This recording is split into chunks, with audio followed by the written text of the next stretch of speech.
اللہ رب العالمین نے قرآن مجید کا آغاز، اس مصحف کا آغاز جو ہمارے پاس میں ہے، اللہ تعالیٰ نے اس کا آغاز سورۃ الفاتحہ سے کیا۔ فاتحہ کا معنی کیا ہوتا ہے؟ وہ جو جمعرات کو لگاتے ہیں، کیا معنی ہوتا ہے فاتحہ کا؟ کھولنے والی، شروع کرنے والی۔ تو اللہ رب العالمین نے قرآن کا افتتاح سورہ فاتحہ سے کیا، تو سورۃ الفاتحہ کا یہ معنی، اور اس کے کئی نام ہیں۔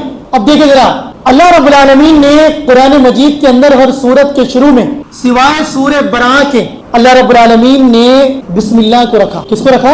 بسم اللہ۔ بسم اللہ کے اندر اگر آپ غور کریں تو اللہ رب العالمین کے 3 نام آتے ہیں۔ کتنے نام؟ 3 نام۔ ایک نام تو جو اللہ رب العالمین کا ذاتی ہے، اور 2 صفاتی نام۔ کیا؟ بسم اللہ الرحمن الرحیم، میں شروع کرتا ہوں اللہ کے نام سے جو بڑا رحمان ہے، بڑا رحیم ہے۔ الحمدللہ رب العالمین، تمام تعریفیں اللہ رب العالمین کے لیے ہیں، اس اللہ کے لیے ہیں جو سارے جہان کا رب ہے۔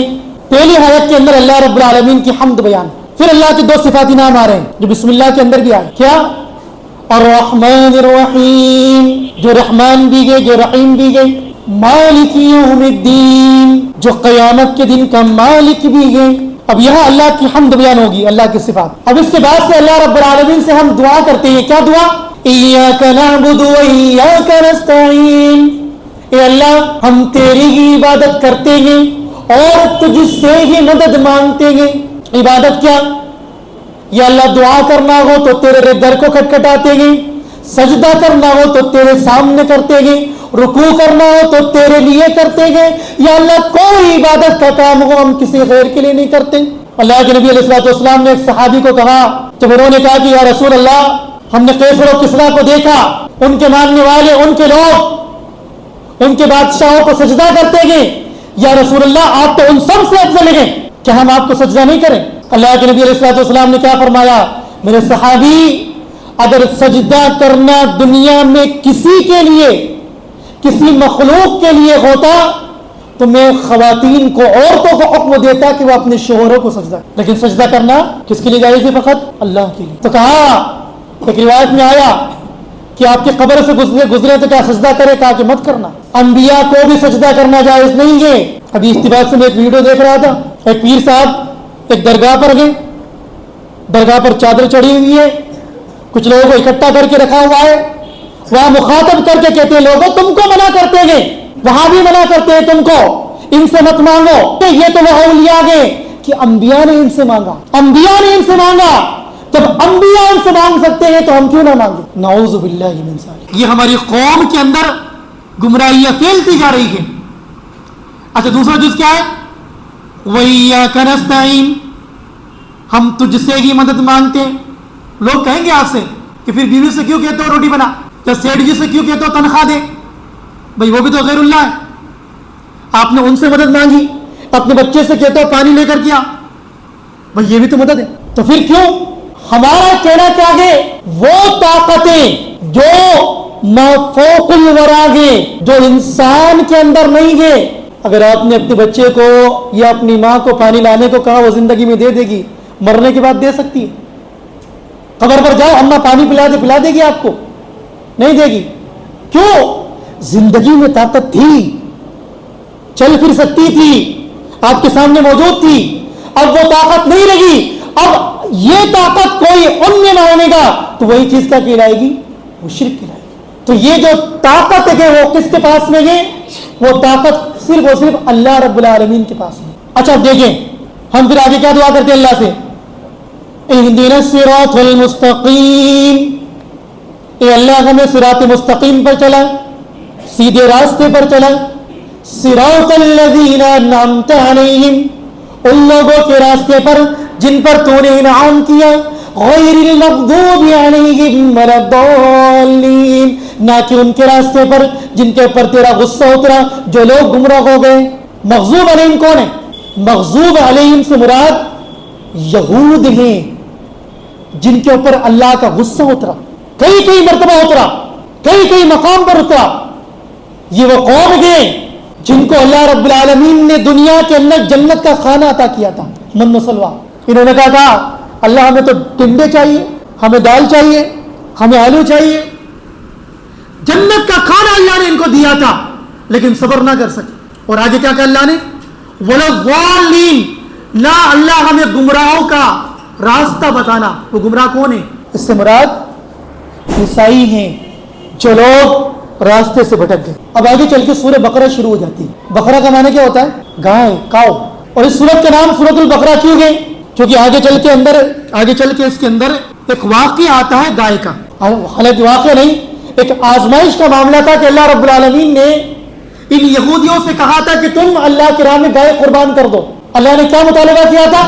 کہ تم گائے قربان کرو. انہوں نے کہا کیسی ہو؟ کالی ہو، پیلی ہو، کھیت میں چلتی ہو، ہل جوتتی ہو نہیں جوتتی ہو.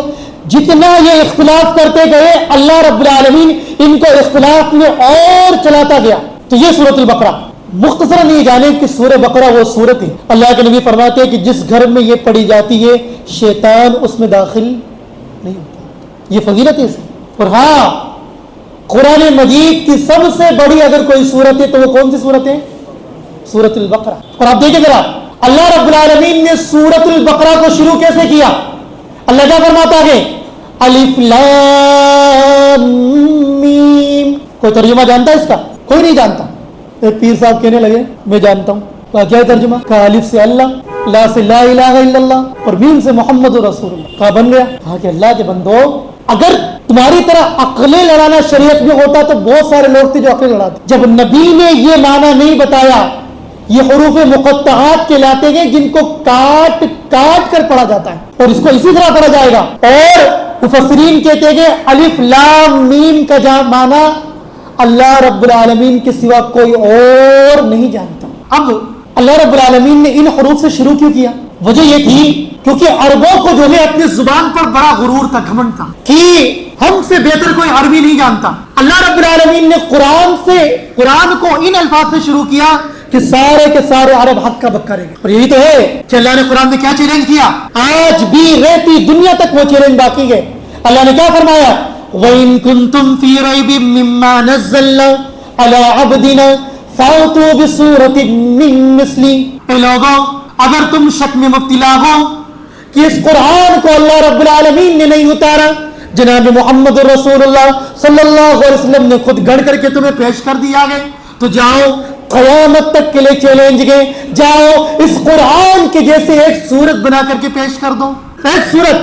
قرآن کی سب سے چھوٹی سورت کون سی ہے؟ سورہ کوثر. کتنی آیت ہے اس کے اندر؟ 3 آیتیں. قرآن کا چیلنج گئے تم 3 آیتوں کی سورت لا کے بنا کے پیش کر دو. انہوں نے پیش کرنی چاہی، لکھنا چاہا، بنانا چاہا، لیکن قرآن کی طرح نہیں لا سکتے. یہ قرآن کا معجزہ ہے. آگے چل کے اللہ رب العالمین نے آدم علیہ السلام اور ابلیس کا واقعہ ذکر کیا. اب دیکھیں قرآن مجید کا پہلا پارہ ہے، شروعات کی آیتیں ہیں، اور اللہ رب العالمین نے مسلمانوں کو شروع کے اندر بتا دیا قرآن میں کہ تمہارا سب سے بڑا دشمن کون ہے. آغاز کے اندر بتا دیا.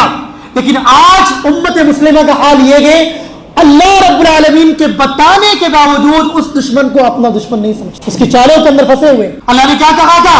اللہ رب العالمین نے ایک حکم دیا تھا کہ سجدہ کرو آدم کو، جو اللہ کا حکم تھا. سب نے کیا لیکن ابلیس نے نہیں کیا. اس نے تکبر کیا، گھمنڈ کیا کہ اللہ تو نے مجھے آگ سے بنایا، اس کو مٹی سے بنایا، میں تو آگ سے بناؤ، میں فضیلت والا ہوں.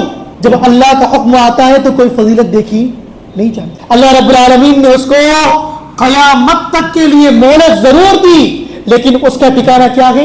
جہنم. تو لہذا یاد رکھنا، جب اس کا ٹھکانہ جہنم ہے تو جو اس کے فالوور بنیں گے ان کا ٹھکانہ کیا بنے گا؟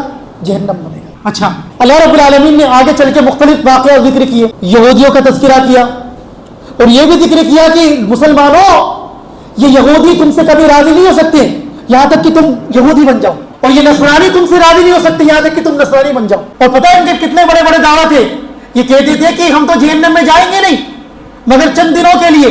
اللہ نے کہا کہ ایک مقام پر اگر ایسی بات ہے تو موت مانگ لو، جب مر جاؤ گے تو جنت میں آ جاؤ گے. لیکن اللہ نے کیا کہا؟ وَلَن يَتَمَنَّوْا أَبَدًا، کبھی موت کی تمنا نہیں کریں گے. آخری بات ایک نصیحت کے طور پر، چونکہ لمبا درس ہمیں نہیں کرنا. اب دیکھیں ذرا، ایک باپ ہے، اس کے بچے ہیں. باپ دنیا کے اندر اپنے بچوں کے اوپر کتنی توجہ دیتا ہے. ہمارے معاشرے کا حال کیا ہے؟ ہمارے بچوں پر ہماری کیا توجہ ہے؟ بچے کام کر رہے ہیں، نہیں کر رہے ہیں، تربیت کیسی ہو رہی ہے، کوئی باپ توجہ نہیں دے رہا. یعقوب علیہ السلام کو دیکھیں. پتہ ہے یعقوب علیہ السلام کون ہے؟ جن کا لقب کیا ہے؟ اسرائیل. اور انہی کی نسل سے سارے نبی آتے رہے. بنو اسرائیل کے پہلے نبی کون ہے؟ کیا نام ہے؟ کون ہے پہلے نبی؟ یوسف علیہ السلام. کون ہے؟ جو خود بیٹے ہیں یعقوب علیہ السلام کے پہلے نبی. اور آخری نبی کون ہے؟ عیسیٰ علیہ السلام بنو اسرائیل کے. اب دیکھیں ذرا قرآن میں اللہ رب العالمین نے کیا نقشہ کھینچا. اللہ فرماتا ہے وَاذْكُرْ إِذْ حَضَرَ يَعْقُوبَ الْمَوْتُ إِذْ قَالَ لِبَنِيهِ مَا تَعْبُدُونَ مِن بَعْدِي قَالُوا نَعْبُدُ إِلَٰهَكَ وَإِلَٰهَ آبَائِكَ. جب یعقوب علیہ السلام پر موت کا وقت آیا. کس کا وقت آیا؟ اب میرے الفاظ نہیں ہے, اللہ کے لیے معاف کرنا. لوگ کہتے ہیں کہ پھر بھی ہم تو ادباً کوئی مسئلہ نہیں ہمیں, لیکن قرآن کا لفظ دیکھیں اذ حضر یعقوب الموت. جب یعقوب علیہ السلام کے پاس میں موت کا وقت آیا, انہوں نے اپنے بچوں کو بلایا, سارے بچے جمع ہو گئے. اب ذرا دیکھیں غور سے, اگر ہم ہوتے اپنے بچوں کی جگہ تو کیا کہتے ہیں؟ بیٹا فلاں دکان تو رکھ لینا, فلاں مکان تو رکھ لینا, فلاں دودھ کی تھیلی کی دکان تو لے لینا. ہمارے کیا ہوتا ہے آخر کے اندر بچوں میں باپ بٹوارا کر کے جاتا ہے, یہ سوچ بنی ہوئی. لیکن دیکھیں نبی کو بچوں کو بلایا, کیا کہتے ہیں؟ اذ قال لبنیہ ما تعبدون من بعدی. اے میرے بچوں, اپنے بوڑھے ابا کو یہ بتاؤ میں جانے والا ہوں دنیا سے, مجھے یہ بتاؤ میرے جانے کے بعد میں تم کس معبود کی عبادت کرو گے, کس کے سامنے سجدہ کرو گے, کس سے دعائیں مانگو گے, کس کے سامنے رکوع کرو گے. اللہ آخری دم گئے, جا کلی کا عالم گئے, لیکن ایک باپ کو اپنے بچوں کی فکر گئے, دنیا کی فکر نہیں گئے, آخرت کی فکر ہے کہ میرے بچوں آخرت میں آنا گئے, مجھے یہ بتاؤ میرے جانے کے بعد میں تم کن کی عبادت کرو گے. کئی باپ ایسے ہیں جو موحد گئے, ان کے بچے پتہ نہیں کہاں سر جھکاتے ہیں, پتہ نہیں کہاں جھکتے ہیں. اور کتنے ایسے مسلمان ہمارے خود اہل حدیث بھائی گئے جن کے بچے نہ تو نمازی گئے, نہ روزے دار گئے, نہ نیک گئے, نہ فرما بردار ہیں. قوم میں جھوٹ کہتا ہوں, تربیت جو ماں باپ اپنے بچوں کی صحیح تربیت نہیں کر پاتے, وہ حقیقت میں کل قیامت کے دن ان بچوں سے اپنے گریبان پکڑوانے والے. وہ بچے جو نبی کے بیٹے اپنے ابا سے کیا کہتے ہیں؟ قالوا نعبد الہک و الہ آبائک. کہنے لگے اے ہمارے ابا, ہم ان کی عبادت کریں گے, ہم اس رب کی عبادت کریں گے جو آپ کا معبود ہے, جو اور آپ کے والد کا معبود ہے. کون والد؟ ابراہیم علیہ السلام, جو ابراہیم کا معبود ہے, جو اسحاق کا معبود ہے. ایک معبود ہے. اور لوگوں تم سارے کے سارے مل کر کے ایک اللہ کی عبادت کرو. ہماری دعوت کیا ہے؟ ہم نے بلایا کبھی کسی کی طرف؟ ہم نے کہا لوگوں دنیا میں اگر کسی کی عبادت ہوگی تو کس کی ہوگی؟ اللہ کی ہوگی. اور یاد رکھو قرآن میں اللہ فرماتا ہے نا, کیا فرماتا ہے اللہ؟ وَإِذَا ذُكِرَ اللَّهُ وَحْدَهُ اشْمَأَزَّتْ قُلُوبُ الَّذِينَ لَا يُؤْمِنُونَ بِالْآخِرَةِ. جب کبھی ایک اللہ کا ذکر کیا جائے, ایک اللہ کی دعوت دی جائے, تو جن کے دلوں کے اندر کفر ہے, جو آخرت پر ایمان نہیں رکھتے, ان کے دل پھٹ جاتے ہیں.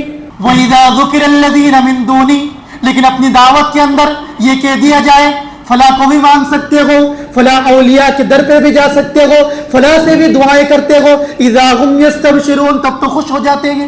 یہی حال آج ہماری قوم کا بنا ہوا ہے. ان کو چڑ کیوں گئے ہم سے؟ ان کو چڑ یوں گئے یہ ہمیں ایک اللہ کا بنانا چاہتے ہیں. لوگوں یہی توحید ہے, یہی توحید ہے.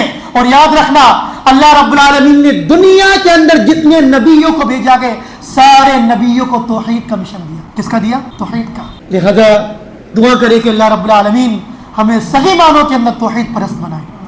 اللہ رب العالمین ہمیں اپنے بچوں کی صحیح تربیت کرنے والا بنائے. اللہ رب العالمین ہمیں صحیح ماں باپ بنائے. اللہ رب العالمین ہمیں قرآن و حدیث سے نصیحت لینے والا بنائے. اللہ ہمیں زندہ رکھے, اسلام پر زندہ رکھے, خاتمہ فرمائے, ایمان پر فرمائے. آمین. تقبل رب العالمین. وآخر دعوانا ان الحمد للہ رب العالمین. السلام علیکم ورحمۃ اللہ.